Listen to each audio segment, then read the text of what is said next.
Ouvrez-nous! Ici le gouverneur Hudson Law. Allez, frappe encore, pour l'amour de Dieu.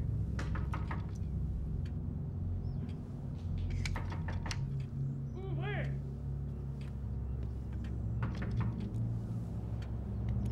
Je vous somme d'ouvrir la porte, Général Bonaparte. Il n'ouvrira pas si vous l'appelez général, monsieur. Il exige que nous lui donnions son titre. Quel titre? Empereur? Majesté? Baliverne. Pour nous, c'est un ogre. Il le restera toujours. Frappe encore. Oui, monsieur. Sire, j'ouvre. Si vous ne sortez pas, je révoquerai tous vos privilèges. J'arrêterai vos provisions de vin. Sacre Dieu, Napoléon! Ouvrez tout de suite, c'est un ordre! Mais qu'est-ce que c'est que ces volets? Vous n'en avez absolument pas le droit. Vous devez rester sous notre surveillance. Après tout, si ça vous plaît de vous enfermer dans cette maison, comme dans une prison, libre à vous. Mais en m'ont assez de vous courir après sur cette île. D'ailleurs, je vais faire établir autour de Longwood un périmètre de sécurité qu'il vous sera interdit de franchir.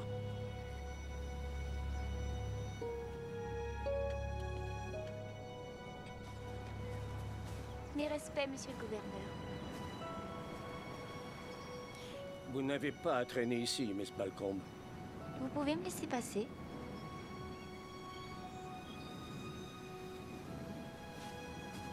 Merci. Vous perdez votre temps, mademoiselle. Sa Majesté impériale se cache. De vous, toujours. De moi, jamais.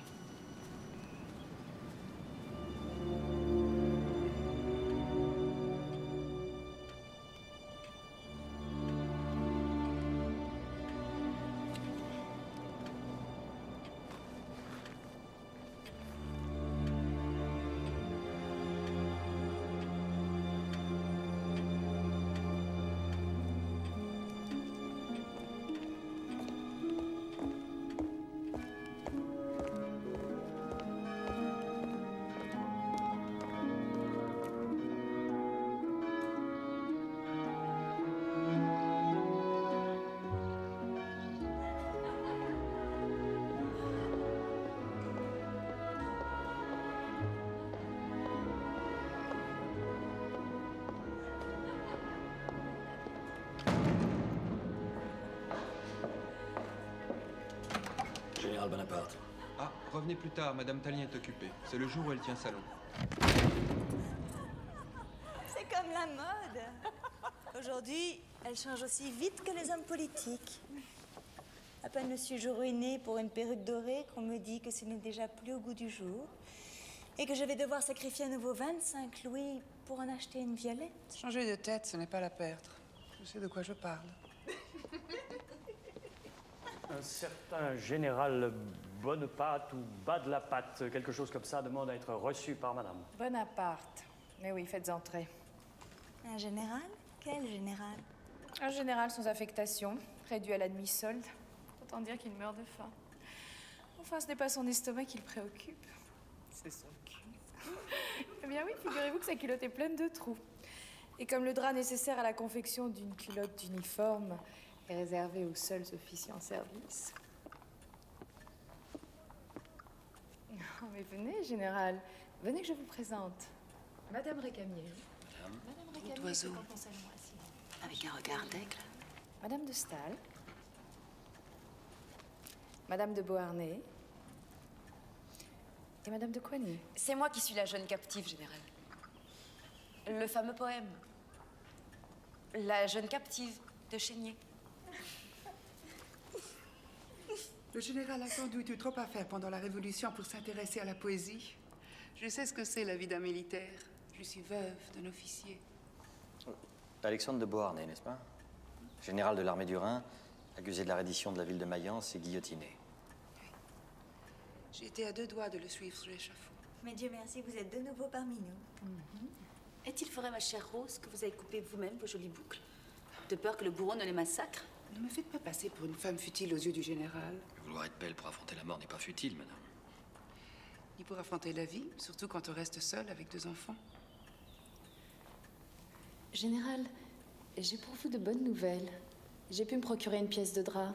Il y aura de quoi vous faire non pas une, mais 2 culottes. 2 fois merci. Ainsi qu'à toutes ces dames. Général, une tasse de chocolat. Chaud. C'est un pur délice. Nous en buvions des quantités aux Antilles. Aux Antilles? Oui, c'est là où je suis née. Mon père possédait une plantation de canne à sucre avec 200 esclaves. Un royaume dédié au sucre et au soleil. Imaginez-vous, ma baignoire était une rivière au milieu des hibiscus et des orchidées. J'adorais m'y baigner toute nue.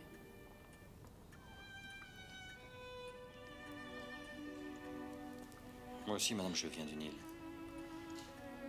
Mais où les femmes ne se baignent pas. Ou alors tout habillées de robe noire. Merci encore. Général?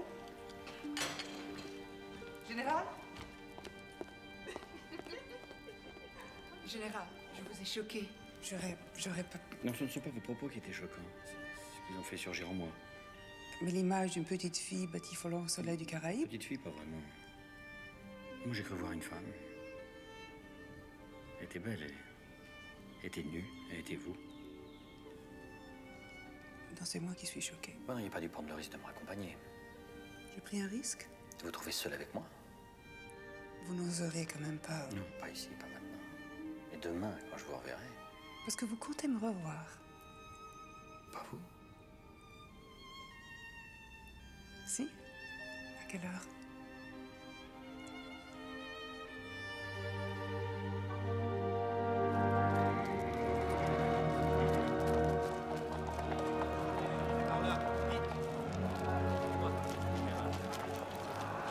Ce qui m'inquiète le plus, c'est ce secteur. La rue Saint-Honoré et le palais Égalité. Parce que si les insurgés dévalent sur nous en descendant depuis Saint-Roch... Raison de plus pour agir. Crois-moi, Barras. Pour l'instant, ce n'est qu'une simple émeute. Simple émeute! 25 000 royalistes enragés qui marchent sur la Convention avec l'intention de s'emparer des députés et d'assassiner la République. Tu appelles ça une simple émeute? Quelles sont vos forces? Appelle-moi ton nom, citoyen. Général Bonaparte, actuellement sans commandement. Ah ouais, Bonaparte. Artilleur, c'est ça? Eh bien, nos forces, ce sont 4 000 hommes au camp des Sablons. Sous les ordres du général Menou. 4 000 contre 25 000. Pas de canon? Non. Menou les a laissés au Sablon sous prétexte qu'il ralentissait sa marche. Il nous faut cette artillerie. Demandez au chef d'escadron Murat d'aller nous chercher ces canons, je le connais. C'est pas un homme, c'est un torrent, rien ne peut l'arrêter. Sitôt que nous aurons cette artillerie, il faut la disposer comme suit. Une batterie là, une autre ici, une autre là, une autre en enfilade sur ce pont, et une dernière à cet endroit.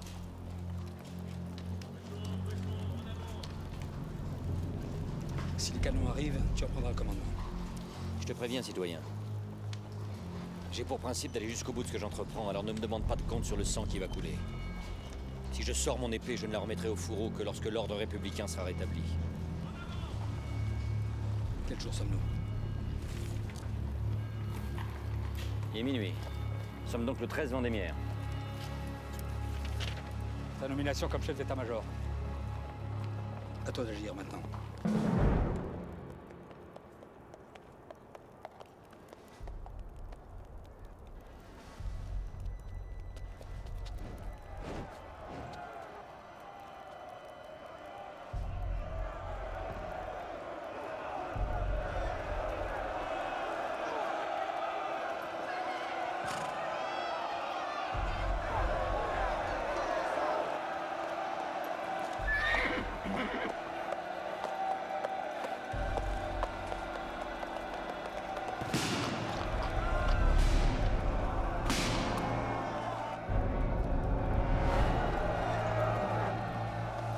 À toi de jouer, Murat. Prends ta position. Soldats, suivez-moi. En avant!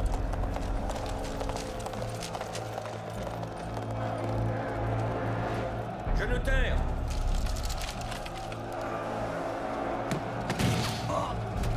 En position. Feu!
sais, Murat, mais les canons sont faits pour ça, pour la guerre.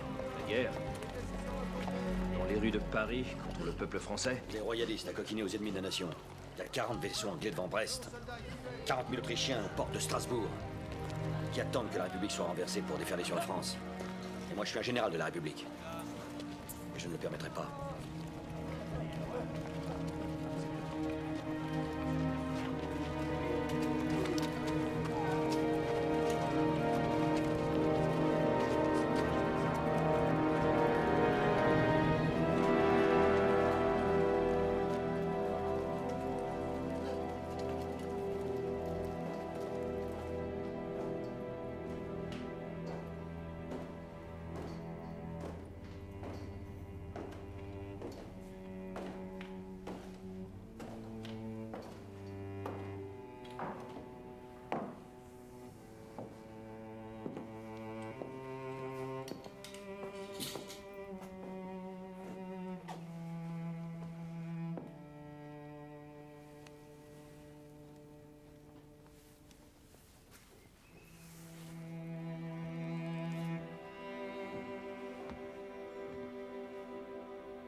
Général Bonaparte ou Madame de Beauharnais.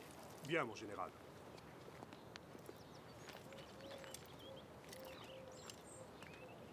Bonjour. Bonjour. Bonjour. C'est Eugène. Oui, général. Hortense, n'est-ce pas?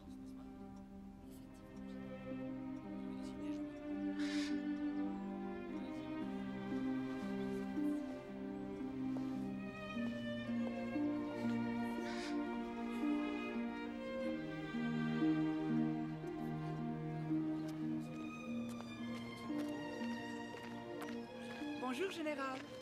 Je vois que vous avez fait connaissance avec mes enfants. Je ne suis plus un enfant, maman. Ah, c'est vrai, excuse-moi. J'ai placé Eugène auprès du général Hoche comme officier d'ordonnance. Ah, je dirais que Hoche a sans doute là une de ses meilleures recrues. Quel bel uniforme, Général. Je peux toucher? Drap de laine, excellente qualité. Sauriez-vous coquer? Le nouveau général de l'armée d'Italie ne peut pas aller comme un pouilleux. L'armée d'Italie? Serait-ce votre récompense pour avoir sauvé la République? Oui. Cadeau de Barras. Venez.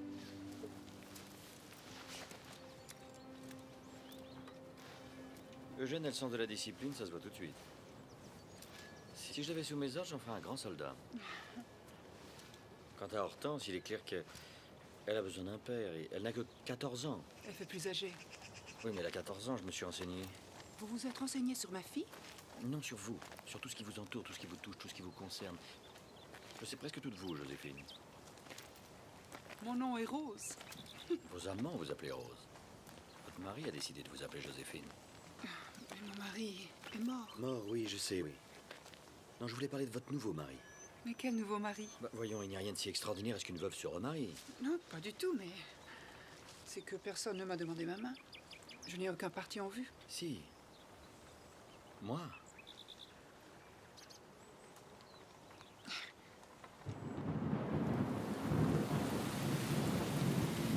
Excellent travail de fonderie.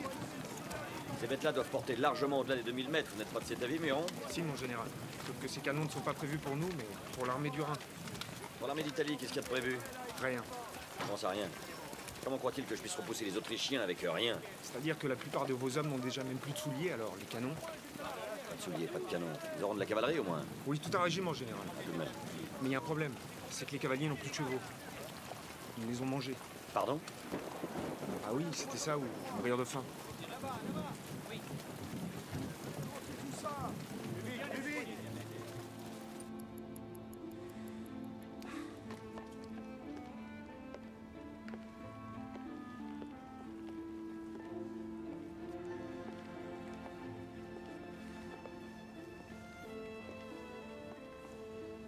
Voilà plus d'une heure qu'il devrait être là. Mais voyons, Barras, qu'est-ce qu'il peut bien faire? Après tout ce mariage, c'est lui qui l'a voulu. Tu ne l'aimes pas? J'aime l'amour qu'il a pour moi. Personne, pas même toi, ne m'a jamais aimé comme ça. Tu sais ce que c'est la passion? Bien sûr. C'est... Ne cherche pas. C'est lui.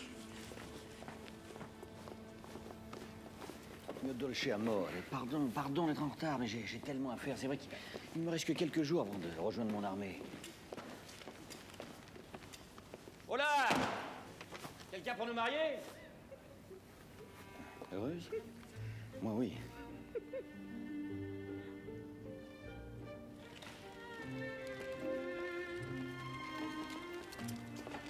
Attendez, j'ai quelque chose à vous dire. Oui, quoi? Vous n'êtes pas marié. Comment ça, pas marié? Je ne suis qu'officier public remplaçant, le titulaire est parti. Je vous ai marié, c'est vrai, mais je suis pas sûr que le mariage soit valide. Et pourquoi diable as-tu officier, alors? Parce que vous aviez tellement l'air d'y tenir, général, puis vous avez une telle autorité. Bon, écoute, débrouille-toi comme tu veux pour arranger ça. Moi, ce soir, j'ai une femme à aimer, et demain, l'Italie à reprendre aux Autrichiens.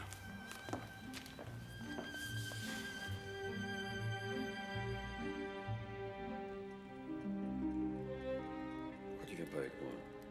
En Italie? Oui. Tu me vois, moi, suivre une armée en campagne? Massacrer mes souliers dans la boue? Brûler mes robes au feu du bivouac? Dormir dans la paille? Dormir. Pas faire autre chose que dormir. Qu'est-ce que c'est de si drôle? C'est toi qui es drôle. Pourquoi? Parce que je suis fou de toi. Parce que t'es fou tout court. J'adore ça.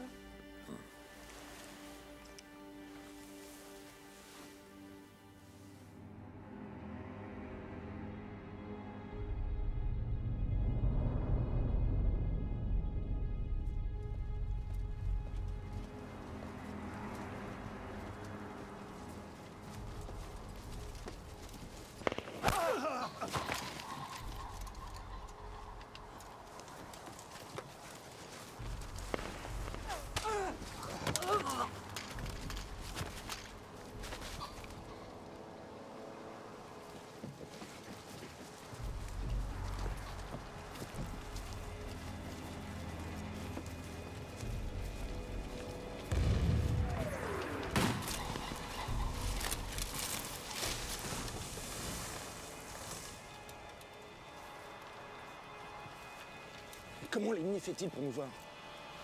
Il nous repère au bruit. Toute une armée en marche, ça fait du raffut. Oui, ils sont bien tapis, bien immobiles, bien embusqués dans cette saleté de brume.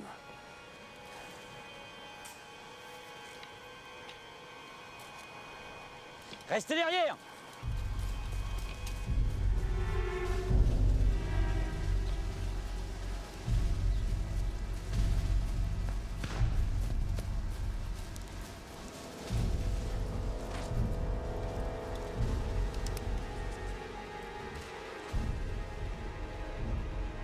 Faut s'emparer de ce pont.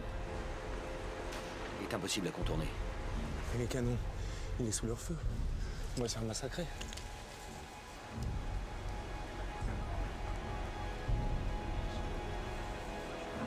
Sauf si on passe au pas de charge.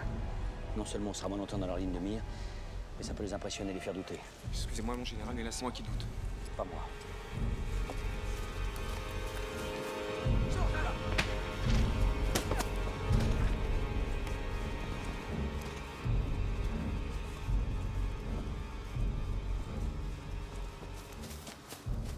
La charge. Pas la charge. La charge, général? Vas-y, garçon. Et mets-y tout ton cœur.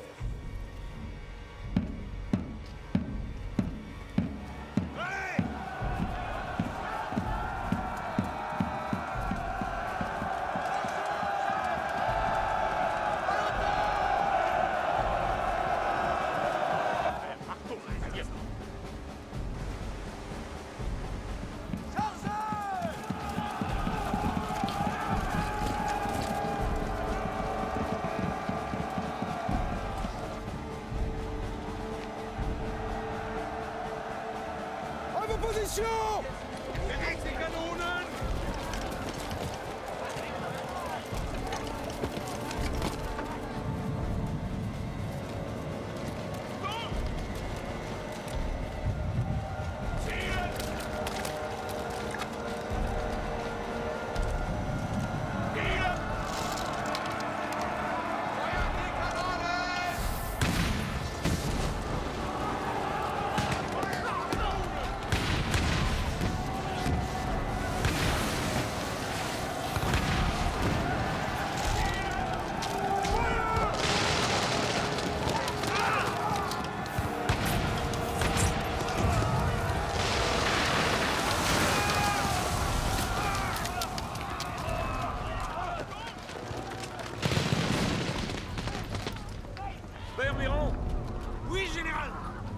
suis un brave.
Mauvaise blessure?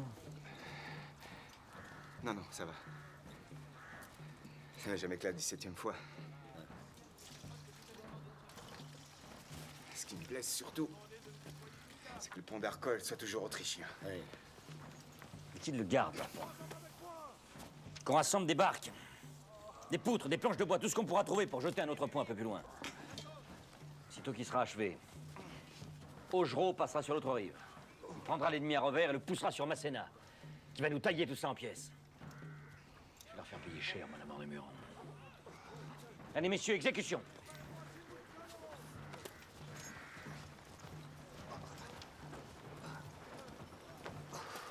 Épuisé?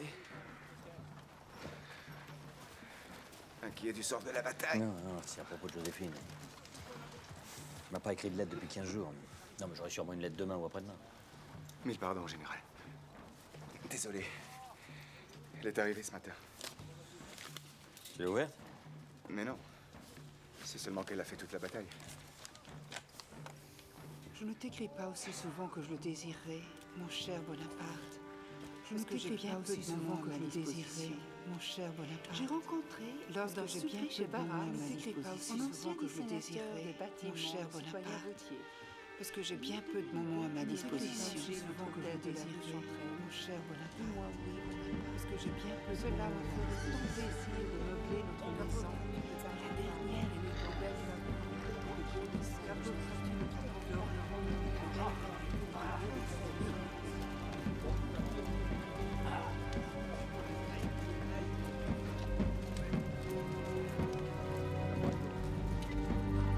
Les hommes disent que tu t'es battu comme un petit caporal.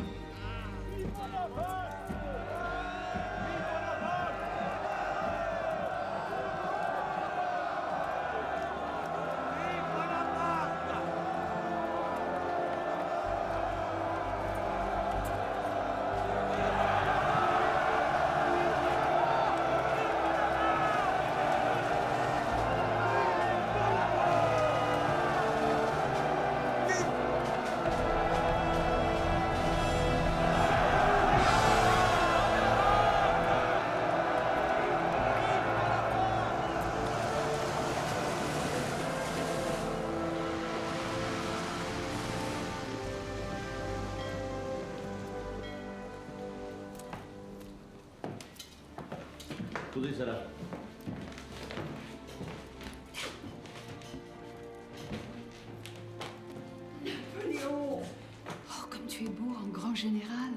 grand général et grand vainqueur.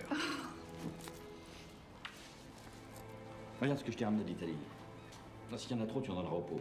Oh, mais il n'y en aura pas trop. Nourrir tes 7 frères et sœurs, ça n'est pas toujours facile. En Corse, les gens nous connaissaient, mais ici, on est comme des étrangers. Quelle tristesse d'avoir quitté Ajaccio. Il n'y a pas moyen de faire autrement, maman. Après avoir incendié notre maison, les ennemis de la Révolution n'auraient pas hésité à s'en prendre à nos vies. Et tu n'as plus de soucis à te faire. Désormais, je veille sur vous tous et vous ne manquerez plus jamais de rien.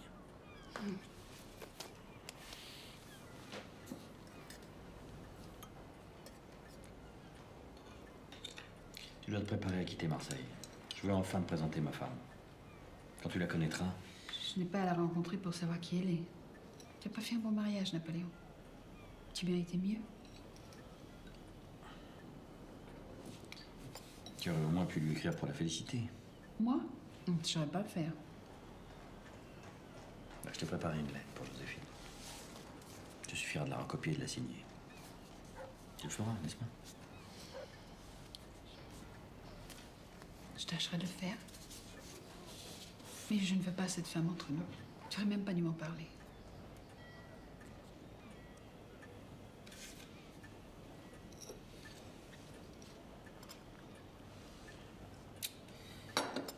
Je dois m'en aller maintenant. Porte-toi bien. Adieu. Adieu. Napoléon, tu l'aimes? Oui. Elle ne te prend rien. Elle ne t'enlève rien. Le jour où tu disparaîtras, je n'aurai plus que des inférieurs dans ce monde.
Tu l'as reçu dans cette tenue?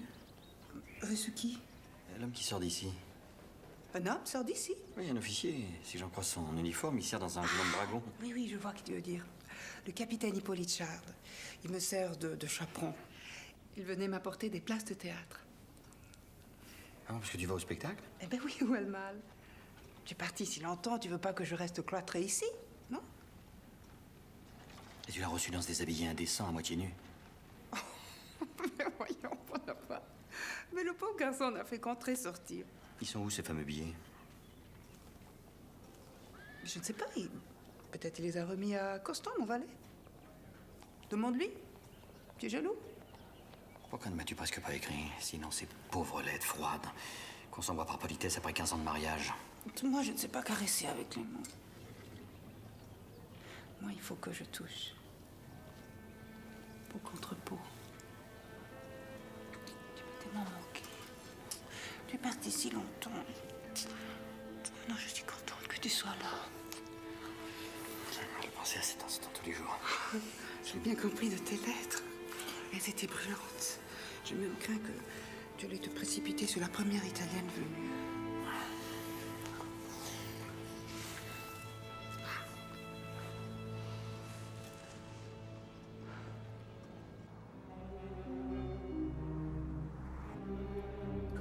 appelez? Monseigneur, parce que vous avez été évêque d'Autun? Excellence, parce que Danton vous avez fait son ambassadeur en Angleterre? Ou Monsieur le ministre, puisque vous dirigez les relations extérieures de la France? La plupart des gens m'appellent Talleyrand. Juste Talleyrand. C'est simplement comme on dit Dieu. Oui, ou Satan. On a souvent tendance à me diaboliser. Je suppose que ce n'est pas pour vous effaroucher, car d'après ce qu'on dit, vous n'avez peur de rien. Si, de la stupidité. Alors vous devez trembler de peur chaque jour de votre vie. J'ai entendu dire que vous aviez un projet de nouvelle constitution. Je m'attendais de votre part à quelque chose de plus révolutionnaire, à vrai dire. J'aime l'ordre, je suis républicain, pas révolutionnaire. Certes, il y a là une nuance. Ah, c'est plus qu'une nuance, c'est une conviction. Les révolutions basculent toujours dans l'anarchie, dans le saccage, dans la sauvagerie. Rappelez-vous les Tuileries, quand les femmes mutilaient les cadavres des gardes suisses. Alors qu'au contraire, la République, c'est l'harmonie entre les hommes. Je vois que vous avez le goût de l'ordre. Mais quand vous suggérez un gouvernement concentré, est-ce que par hasard, ça sous-entendrait pour vous concentré entre les mains d'un seul individu? C'est reposant un homme qui fait les questions et les réponses. Oui, mais c'est tout de même assez rare de trouver un être humain qui, ayant autant de pouvoir, ne se transforme pas en dictateur. Qu'en pensez-vous? Êtes-vous intéressé par le pouvoir politique? Moi? Non, la gloire que j'ai acquise en Italie suffit à me combler. Oui, mais il n'y a pas que la gloire en jeu. Je pense à l'aspect financier aussi. Sur ce plan-là, je me suis assez correctement payé sur l'ennemi. Non, en ce qui me concerne, j'ai d'autres projets. Vous voulez m'en parler? Je peux être silencieux comme une tombe. Les mathématiques. Oui, c'est grâce aux mathématiques que je suis devenu artilleur. Et que d'artilleur, je suis passé général. Et je ne rêve que de revenir à mes premiers amours. Aux mathématiques? Oui, j'espère être élu membre de l'Institut. Section des sciences physiques et des mathématiques.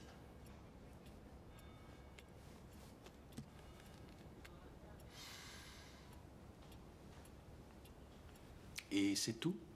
Pour le moment.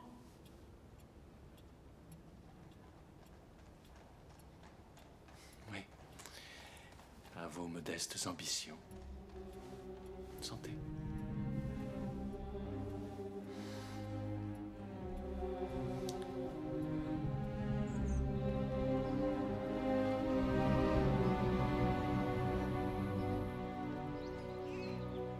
Ça s'appelle?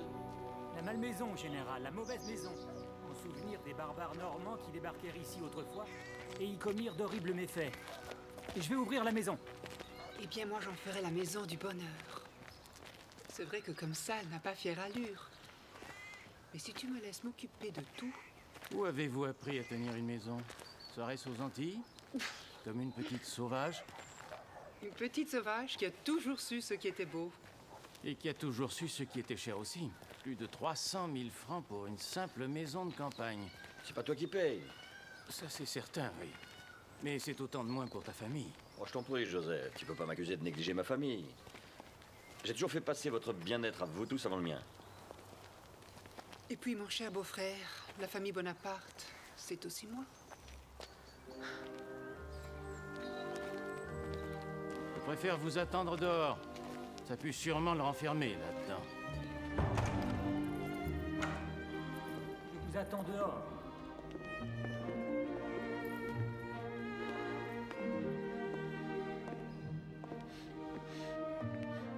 C'est vrai que ça sent un peu le renfermé ici.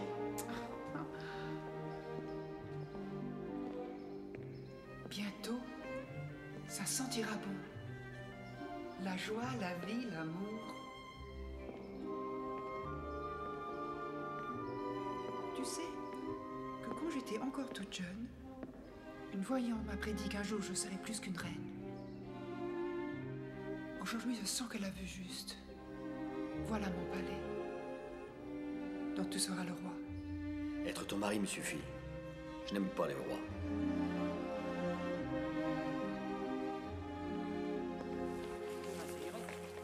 Je pense qu'on ferait une folie de l'acheter.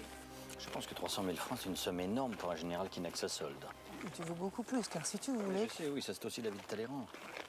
Elle fait que les Français sont excédés d'être gouvernés par des hommes pourris et corrompus.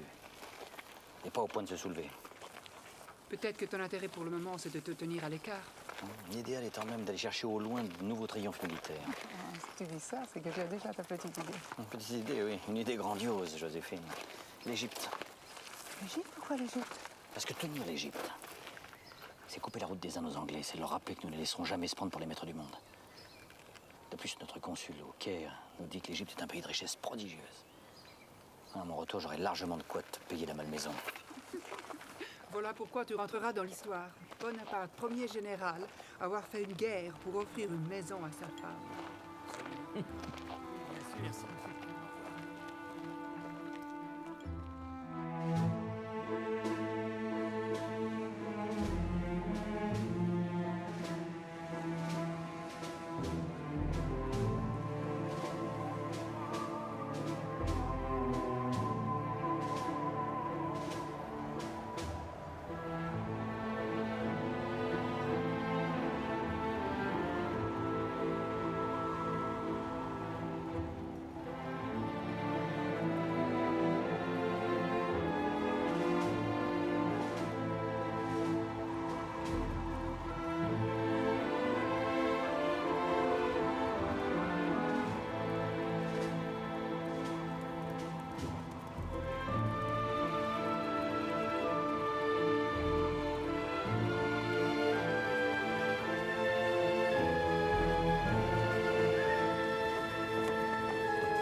Messieurs, les pyramides.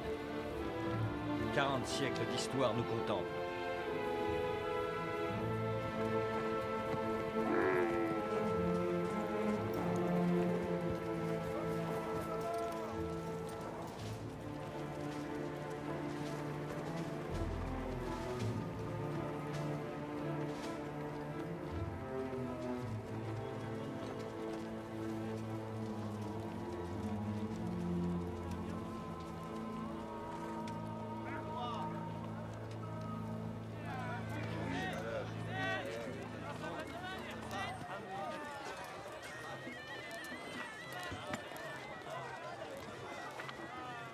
Eh bien, Rustam, le thé.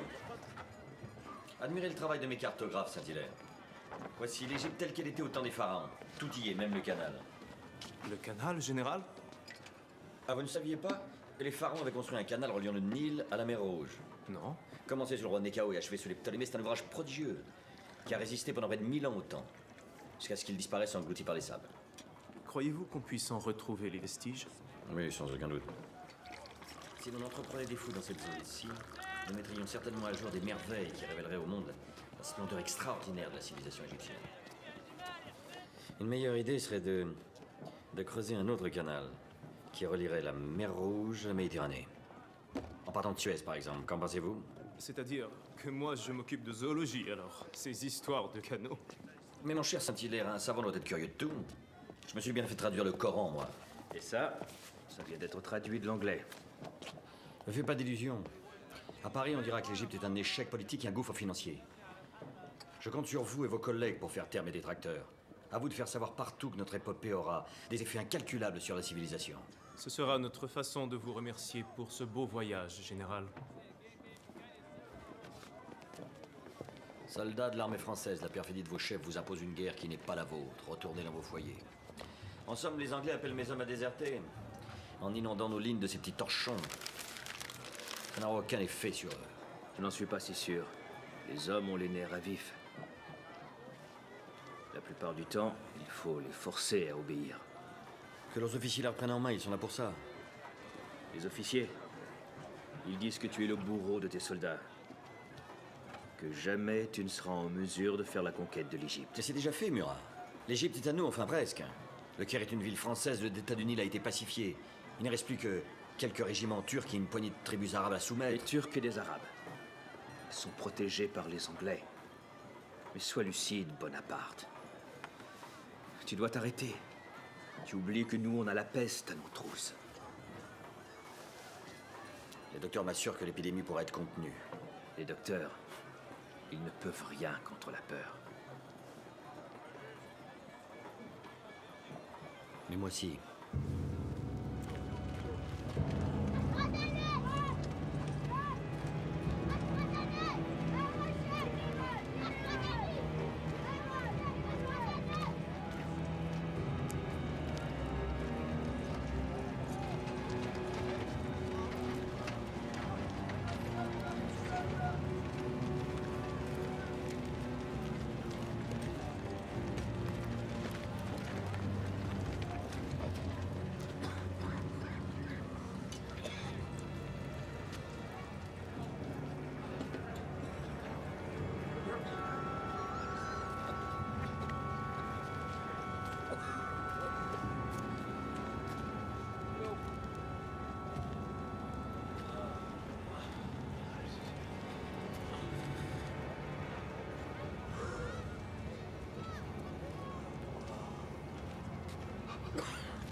Laisse-moi faire, j'ai besoin de toi.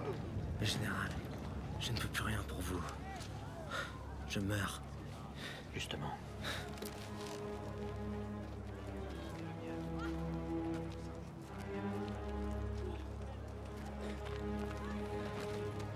Le premier qui tourne les talons sera considéré comme déserteur et sera passé par les armes. L'un d'entre vous connaît cet homme? Je crois que c'est Caroubert, général. Un de tes camarades? C'est-à-dire, on est du même village, dans le Jura, général. Eh ben, parle-lui du Jura. Qu'il meure un peu content.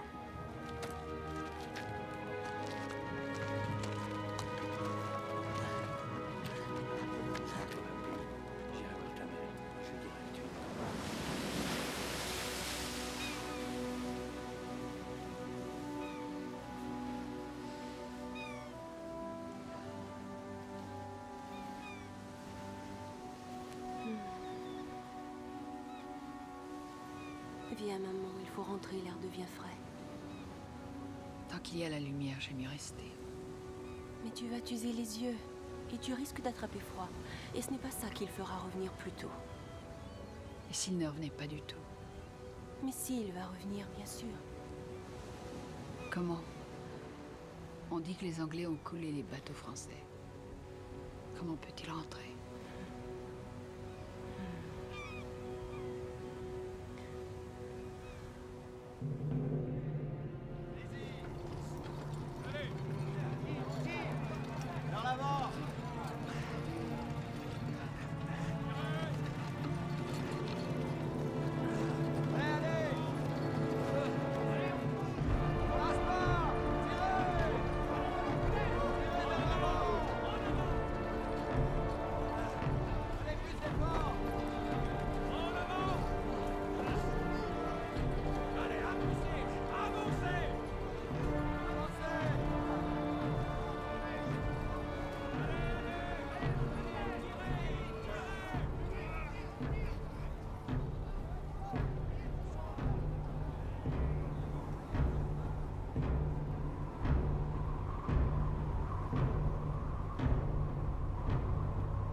C'est mon mari. Il m'envahit de ses souvenirs d'Égypte. Il doit trembler que je l'oublie. Laissez-moi vous y aider. Ne vous prenez pas pour Bonaparte, Hippolyte. Mon cher Barras, tu es malvenu de critiquer Bonaparte. C'est toi qui l'as remis en selle. Pour réprimer une émeute, on fera conquérir un pays. Il nous coûte cher son expédition d'Égypte. Un conquérant? Il ne sait même pas garder ses bateaux. L'amiral Nelson les a coulés comme des jouets. Le problème le plus grave, c'est que son armée est décimée par une épidémie de peste. C'est fort embarrassant, tous ces désastres. Ça va finir par lui donner envie de rentrer. Son retour sera éclipsé par un autre. Tu veux dire le retour du roi? Ne comprenez-vous pas que le gouvernement du Directoire est condamné? Que la montée de Louis XVIII sur le trône devient inévitable? Mais ta voix vibre, comme si tu n'attendais que ça. Pourtant, tu es membre du Directoire. Et s'il tombe... En cas de restauration de la monarchie, je suis assuré du titre de duc. Et du gouvernement de l'île Bourbon. Bien joué, Barras. Je vous engage tous à faire de même. Garantissez votre avenir. Prenez vos précautions, mes amis. Louis XVIII est prêt à promettre n'importe quoi à qui l'aidera à coiffer la couronne. Ada.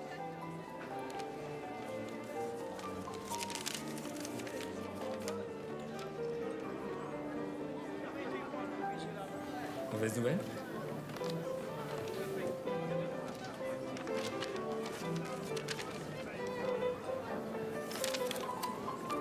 Il est de retour. Il est de retour. Qui? Bonaparte! Bonaparte est en France.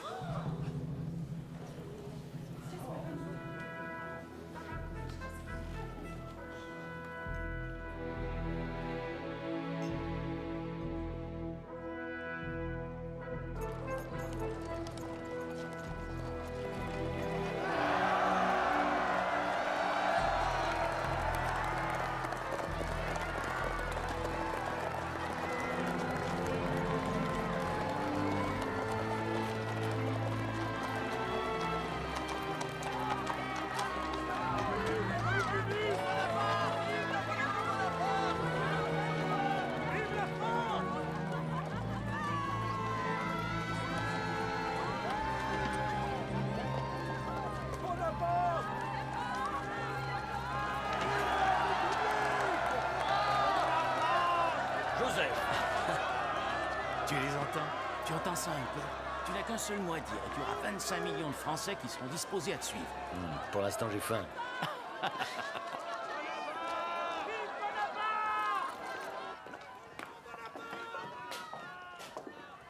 Ce qu'il y a de meilleur ici à Lyon, ce sont les tripes. C'est leur spécialité.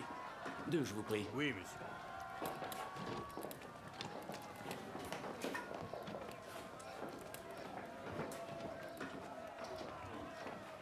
Mais qu'est-ce qu'il fait?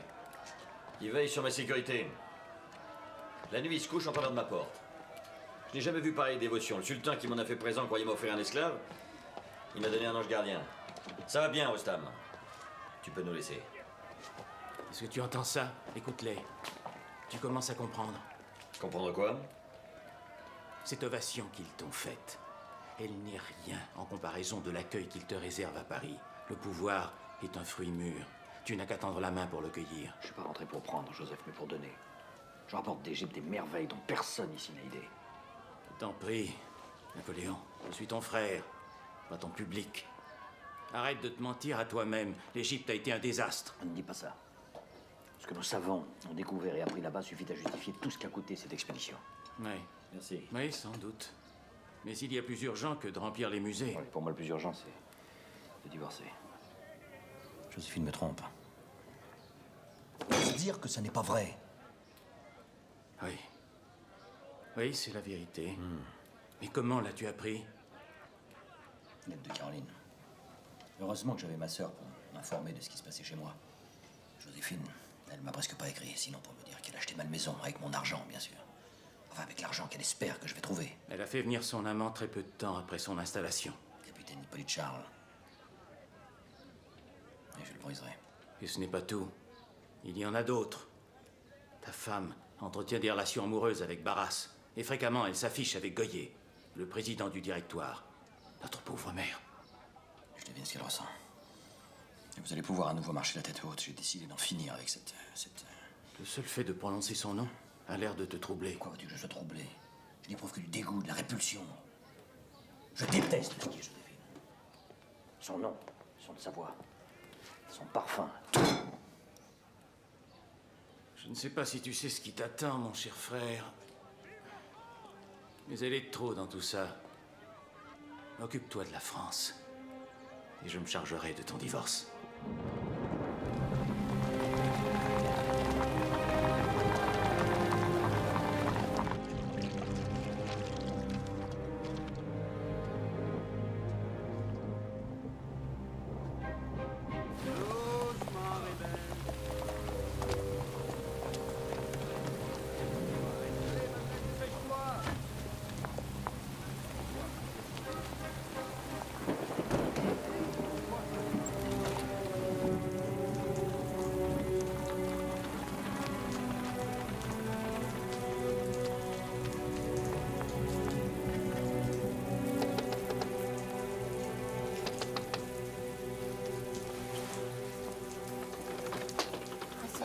Bonsoir, madame.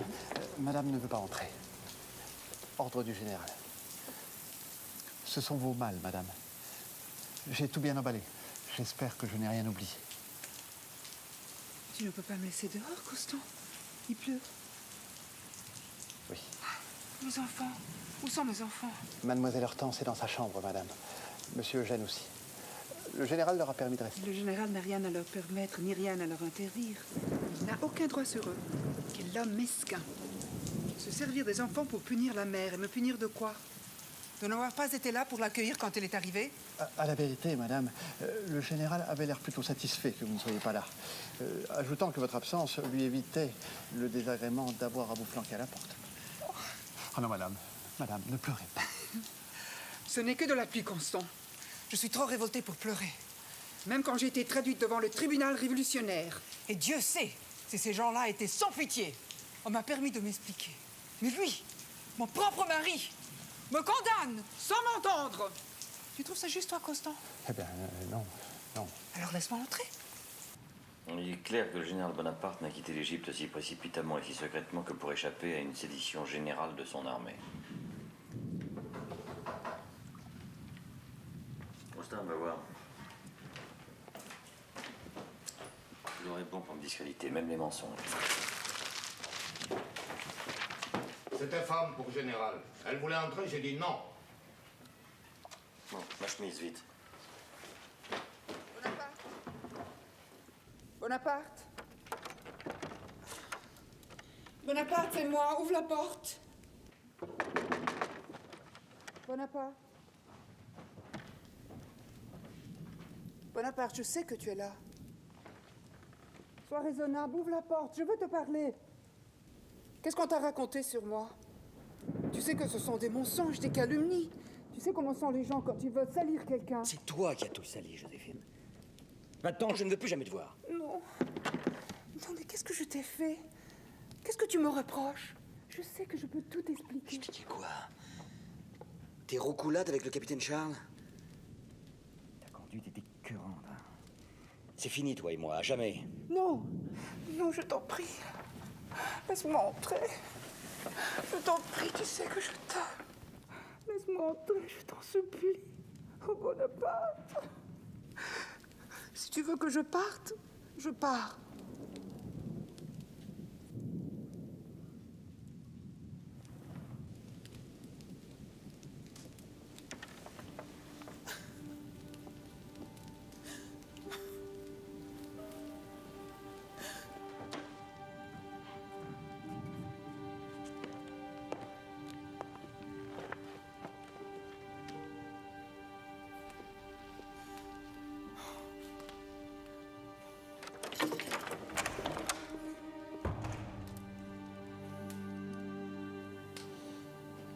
C'était parfumé.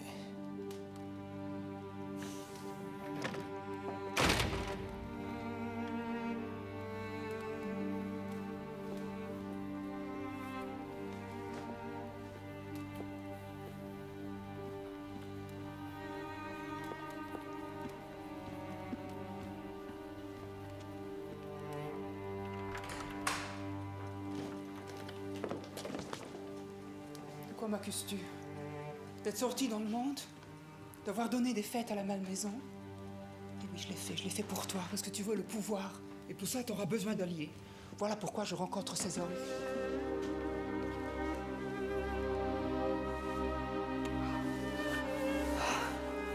Je crois en toi, Napoléon.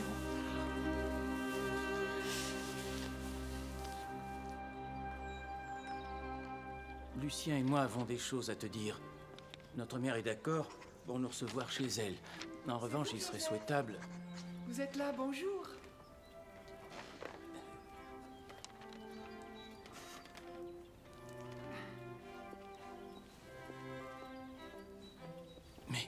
Mais ton divorce... Je me suis arrangé. Viens, viens, parlons politique, veux-tu?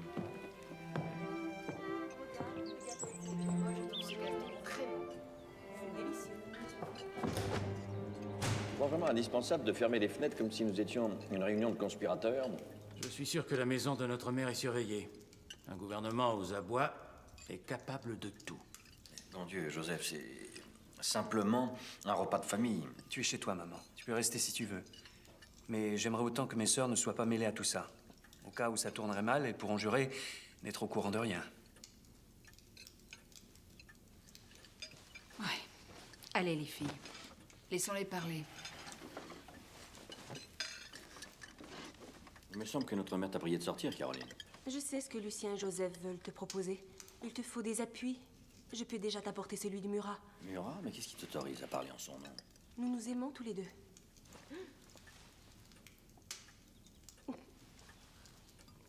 Murat a plus de 30 ans. Il y en a à peine 20. Je doute que notre mère approuve. Tu donneras tes objections quand Murat viendra faire sa demande en mariage. En attendant, je te conjure d'accepter son aide. Caroline a raison. Nous ne pouvons négliger aucun appui. Allez.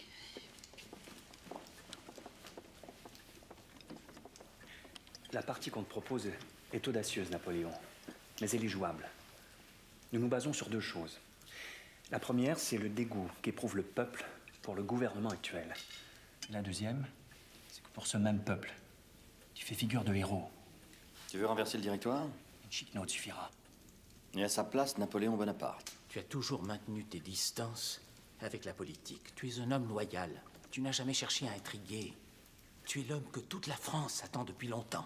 La France est dans un tel état de faiblesse qu'elle ne supportera pas une nouvelle révolution. Les royalistes en profiteraient. Et qui parle d'une révolution?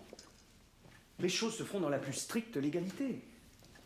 Il suffira de demander aux députés qu'ils suppriment le directoire et nomment à la place un nouveau gouvernement, composé de 3 hommes irréprochables, Séguès, Roger Ducos et toi.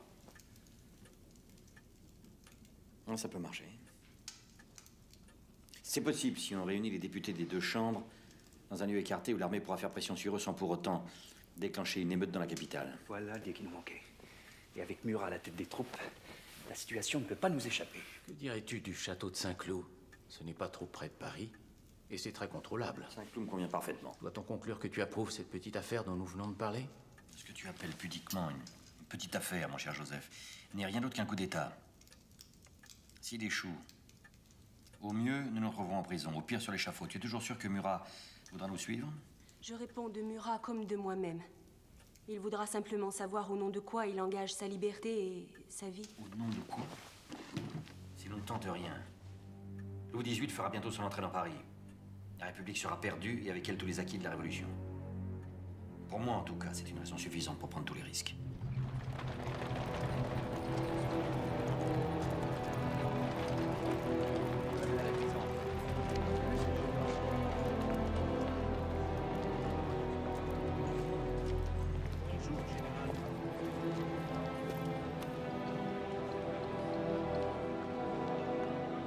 Vous avez beaucoup de pouvoir, monsieur Fouché. Vous pouvez m'aider. Il faut que vous contrôliez les portes de Paris le 18 Brumaire. Aucun envoyé du gouvernement ne doit pouvoir ni entrer ni sortir de la ville. Je veux aussi que votre censure surveille tout ce qui sera annoncé par la presse. Les gazettes ne seront autorisées à publier que ce qui sera décidé par mes amis et moi-même. En somme, vous me demandez de favoriser un complot. Je n'appelle pas complot le fait de débarrasser le pays d'un gouvernement de pourris et de corrompus. Même si je n'approuve pas toujours sa politique, je fais partie de ce gouvernement. Vous ferez partie du prochain.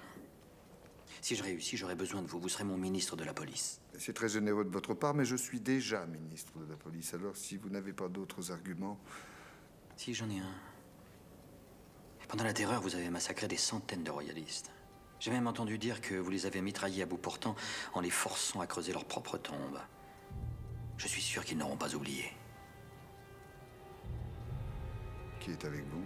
Tous. Généraux comme Murat et Lefebvre. Des politiciens comme Sieyès, Roger Ducos, Talleyrand. Talleyrand, vous avez mis Talleyrand dans la confidence, c'est terriblement imprudent. Il a toujours trahi tout le monde, Talleyrand. Il ne se trahira pas lui-même. C'est parfaitement là où réside son intérêt. Il attend beaucoup de moi et il a raison. S'il ne me manque pas, je ne lui manquerai pas. Et cette proposition vaut pour vous. Bien, c'est entendu. Je vais y réfléchir. Non, tout de suite, Fouché. Avec moi ou contre moi? D'accord, avec vous. Mais si votre plan échoue... Au lieu d'être exécuté au nom du roi pour crime de barbarie, vous serez exécuté par le directoire pour conspiration. Votre seule chance d'y échapper, c'est moi.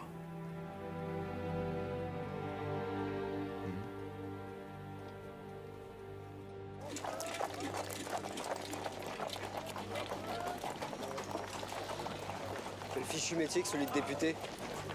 S'enfermer pendant des heures pour causer. Ça fait combien de temps qu'ils sont là-dedans? 20 heures, ça fait 20 heures qu'ils palabrent. Je crois que c'est mauvais signe, toi, c'est yes. Mon cher, la politique, ce n'est pas la guerre. Il faut infiniment plus de temps pour dire une bêtise que pour tirer un coup de feu.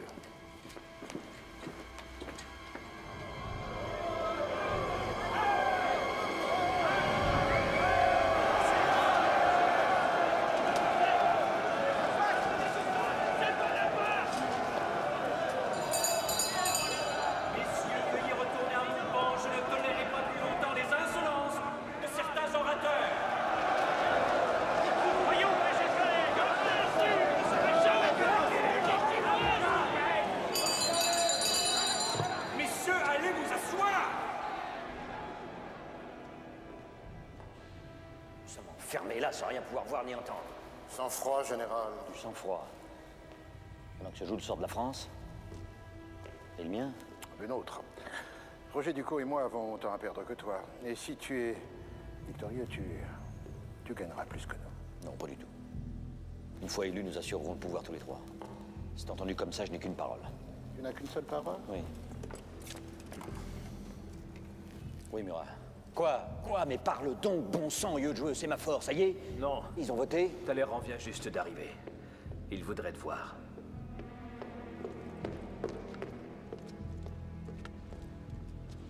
Général, j'arrive à l'instant du pavillon de l'orangerie. Les choses ne semblent pas exactement se passer de la façon dont vous l'espériez. Si mon frère n'est pas capable de se faire obéir de ces gens-là, à quoi ça me sert qu'ils soient leur président?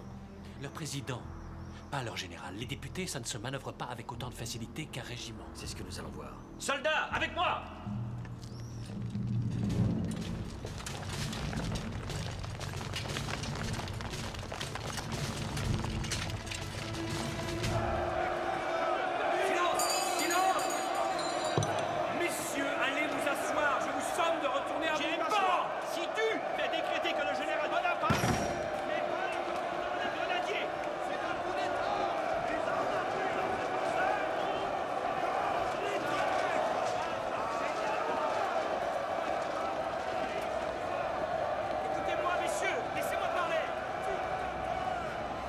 Pour servir la République.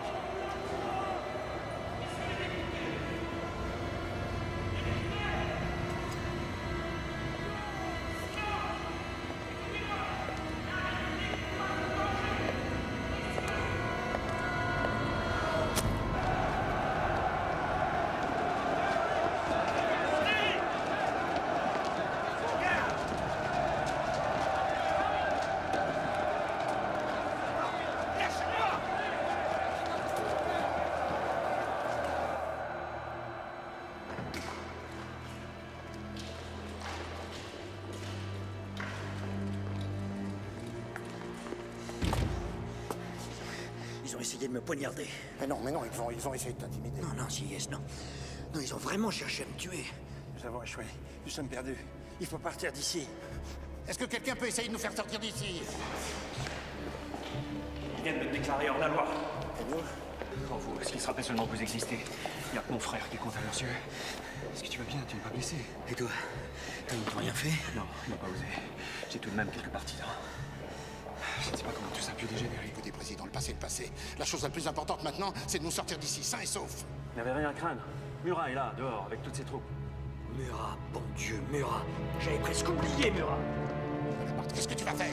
J'y retourne parce que j'ai une armée dehors, et moi avec une armée! Il n'en a pas le droit, voyons. Ils l'ont mis hors la loi. Eh bien, il va les mettre hors la salle.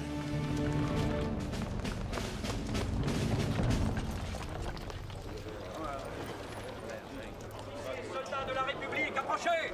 Approchez! L'assemblée que je préside est sous la menace d'une faction de furieux, armés de poignards. Il est contraire à tous les principes de la République qu'une minorité fasse peser la terreur sur une assemblée élue par le peuple. Soldats, en scène! Oser accuser Bonaparte de fomenter un coup d'État est une odieuse calomnie. Vous voyez cette lame? Je n'hésiterai pas à la plonger dans le cœur de mon frère si je le soupçonnais d'attenter aux libertés. Soldats! Par du droit que m'en donne le décret promulgué hier, le 18 Brumaire. Je vous déclare que les représentants de la nation sont en danger. En conséquence, je vous ordonne. On connaît notre devoir. En avant!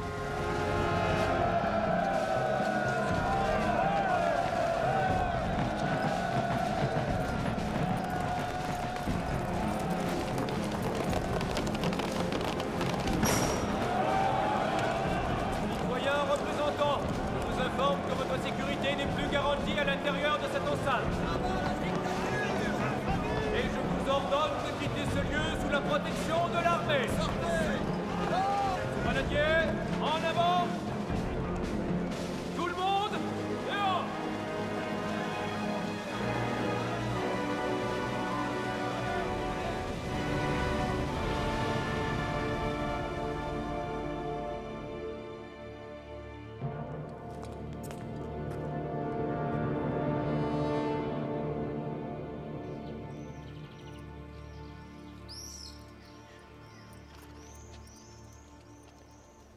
Crois-tu que ton frère pourra réunir suffisamment de députés pour faire procéder à un vote? Oui, il a encore suffisamment de partisans. Quel que soit le résultat, il sera parfaitement légal.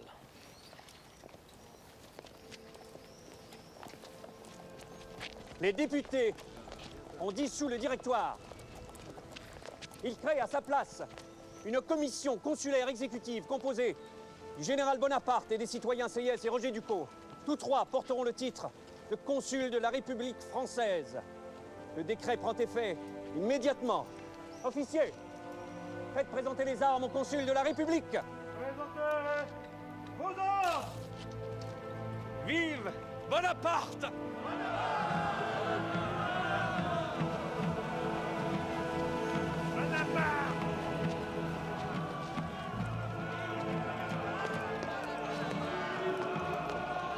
Quelle heure est-il? À peu près 4 heures. Ça aura pris plus de temps que prévu. Oui, plus long que prévu. Je pensais que ça n'arriverait jamais.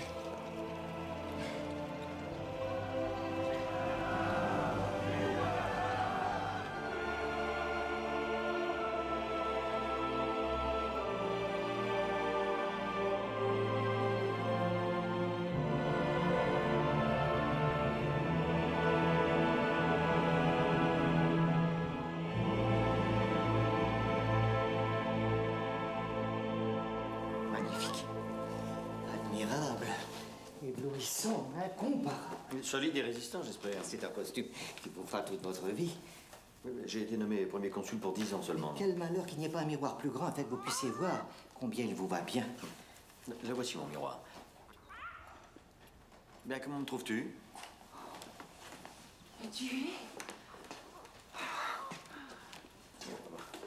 Je dois être rudement bien mis pour que mon joli miroir se trouble à ce point. Qui, tu sais, toujours là? Qui je sais t'attend dans la pièce à côté, en se chauffant au coin du feu. Il a dû être un chat dans une autre vie. Un chat? J'aurais plutôt un scorpion. Chut, Bonaparte. Il t'a appuyé sans hésiter. Tu veux dire qu'il s'appuie sur moi? Normal pour un boiteux.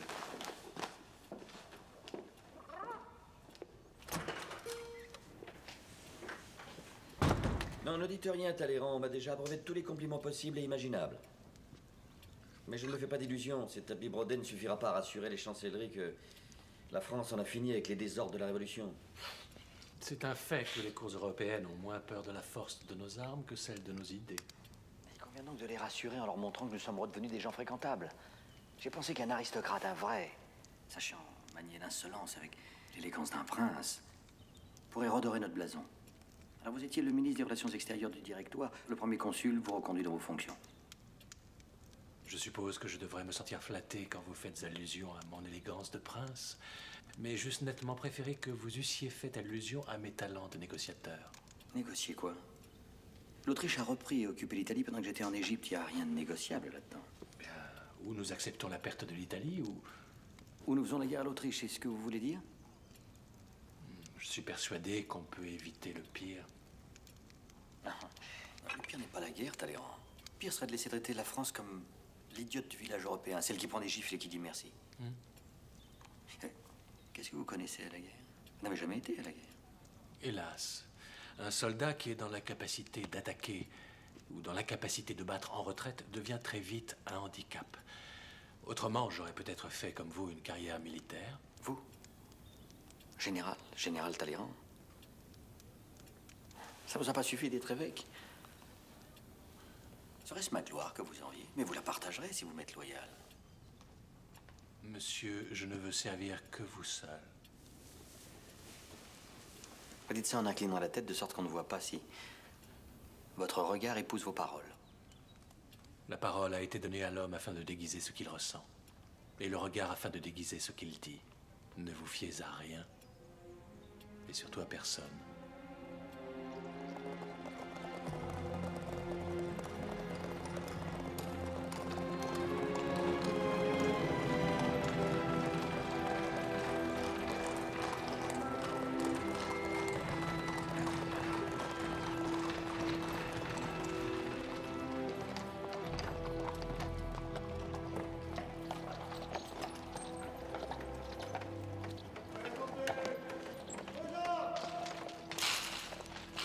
Pierre-Louis Roderer, que j'ai nommé conseiller d'État parce qu'il m'a bien servi.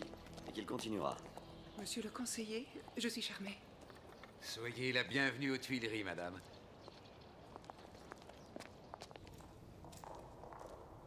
J'espère que vous vous plairez ici. Est-ce que tu viens?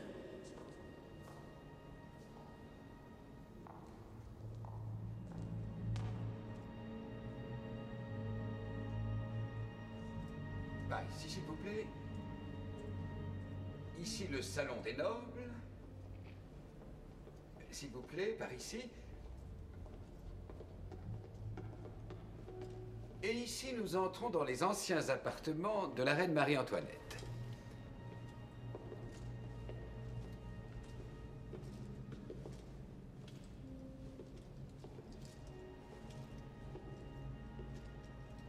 Ah, on ne peut pas dire que ce soit vraiment très gai. C'est le pouvoir qui est comme ça.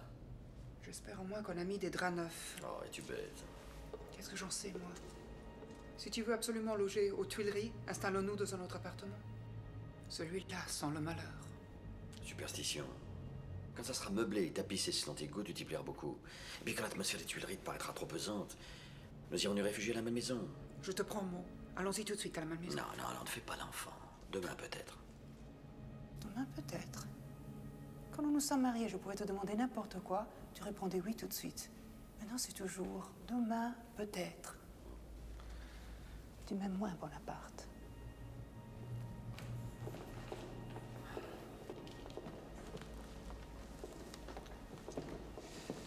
Je suis désolé, c'est vrai, nous aurions dû penser à refaire les chambres. Elle s'y habituera.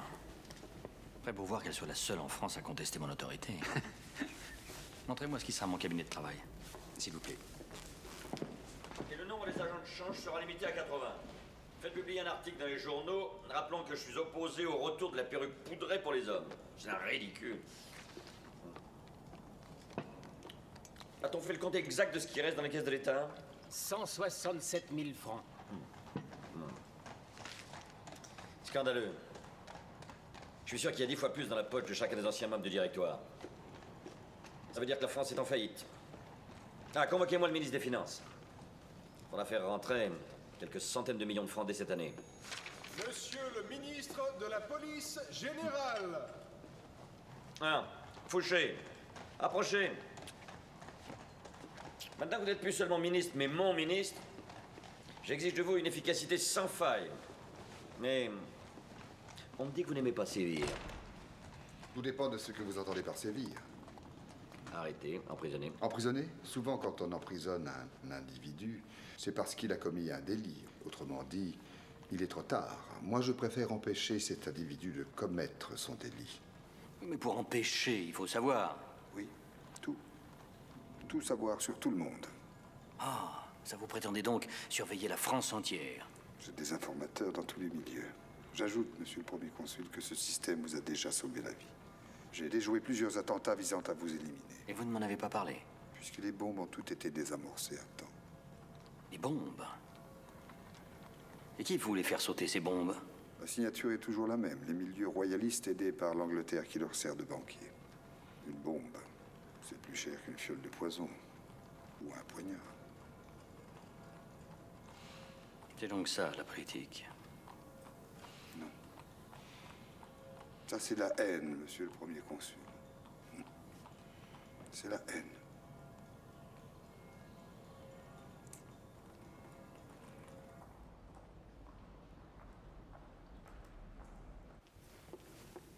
Comment vous n'êtes pas habillé? Mais enfin, les voitures sont déjà attelées et rangées dans la cour. Avez-vous oublié que nous allions à l'opéra? Non, mais Bonaparte travaille et quand il s'enferme dans son bureau, Dieu sait quand il en sortira. Non, mais vas-y, toi, vas-y à l'opéra. Pars avec Murat et Caroline, ils te serviront de chaperon. Merci, mais je n'ai pas besoin qu'on me chaperonne. Mais tu n'as que 17 ans, Hortense. Et une jeune fille à ton âge se laisse facilement tourner la tête. Et tu sais, les hommes... Et quand bien même la tête me tournerait. Bonaparte a d'autres projets pour toi. Il n'a rien de fait, bien sûr, mais j'ai cru comprendre qu'il songeait à te faire épouser son frère, Louis. Louis? Moi? Alors ça, jamais. Enfin quoi, vous n'avez donc jamais regardé? Il n'a aucune allure. Il a l'air malade. Et si mélancolique. Mais mon enfant, si le premier consul le veut... Et le premier consul devrait s'occuper des affaires de l'État et non des miennes. Et d'abord qu'il s'occupe de vous. De moi? Mais même comme au premier jour. Alors espérons que ce que tout le monde attend finisse par arriver. Qu'est-ce que tu veux dire? Vous le savez très bien. On s'étonne que vous ne lui donniez pas d'enfant. Bientôt, peut-être. Qui sait? Peut-être je suis enceinte. Ce matin, j'ai eu comme un commencement d'étourdissement. Vous racontez pas d'histoire, vous n'êtes pas enceinte. Et il n'est pas certain que vous le soyez un jour. Mais qu'est-ce que tu racontes?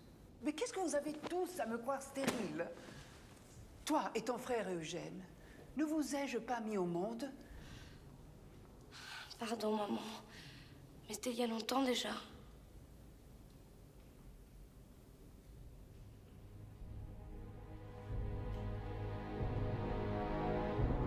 « 6000 Français sont tombés à Marengo, transformant ce que tout le monde pensait être une défaite en une éclatante victoire. C'est grâce à Marengo que j'ai repris et libéré une partie de l'Italie. Voilà pourquoi il faut qu'un monument commémore à jamais le souvenir de cette bataille. Un arc de triomphe, c'est ce qui s'impose. Non, messieurs, une fontaine. Mais une fontaine, c'est très banal. Ça n'a rien de grandiose, une fontaine. Paris manque d'eau, Paris est sale, Paris meurt de soif. Alors quand les Parisiens iront puiser de l'eau à cette fontaine, ils auront un sentiment de gratitude pour ceux qui sont tombés à Marengo. Percy vous en fait le dessin. Et Fortin vous réaliserait les sculptures. Je suis en conférence, ma chère. Messieurs, le premier consul vous reverra demain. Cette nuit, c'est la nuit de Noël, la nuit la plus sainte. On ne traite pas d'affaires profanes la nuit de Noël.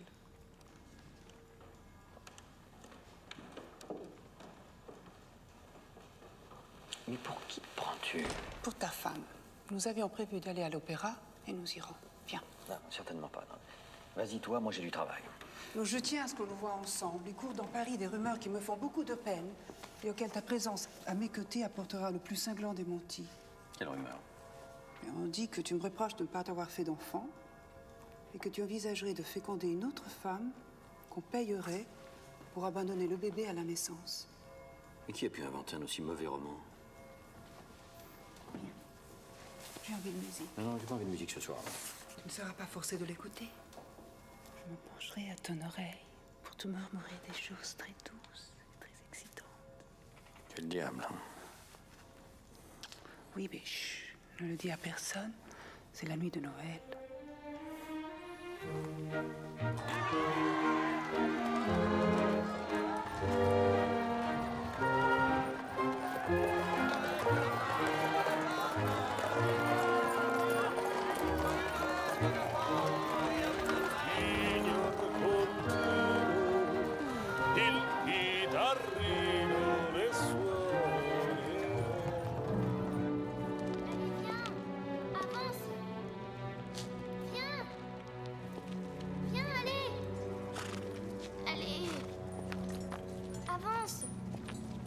Qu'est-ce que tu essaies de faire, petite?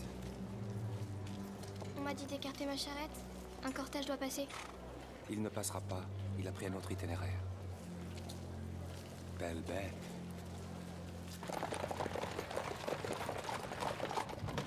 Tiens, on prend la rue Saint-Nicaise. Oui, Fouché tient par sécurité à ce qu'on emprunte à chaque fois un itinéraire différent. Même la nuit de Noël, c'est une nuit sacrée. D'ailleurs, des ennemis, tu en as de moins en moins. Même la presse est unanime à chanter tes louanges. Il a quand même fallu pour ça que je fasse interviewer près d'une soixantaine de gazettes.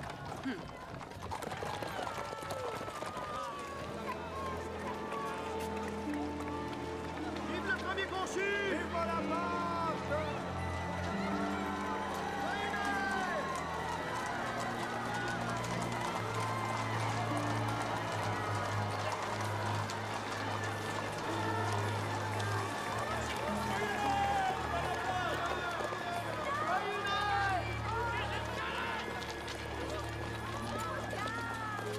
Eh bien, que se passe-t-il? Construire une charrette, citoyen premier consul.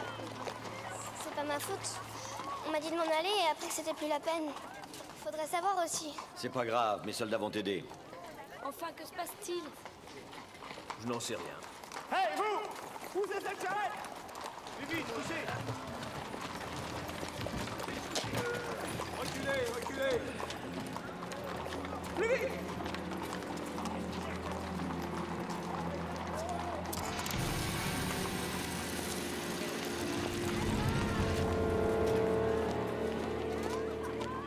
Comment t'appelles-tu? Isabelle. Dans les contes de Noël, les princesses s'appellent souvent Isabelle. Je suis pas une princesse, monsieur. Non, cette nuit, non, mais demain. Tu dois croire en l'avenir.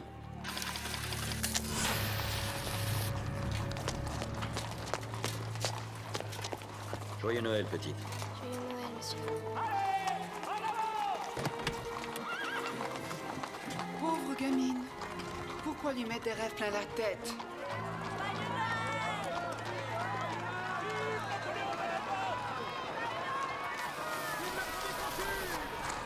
Tu sais bien qu'elle ne sera jamais qu'une pauvre mendiante. C'est toi qui le dis. Moi, je veux une France où rien ne sera impossible à personne.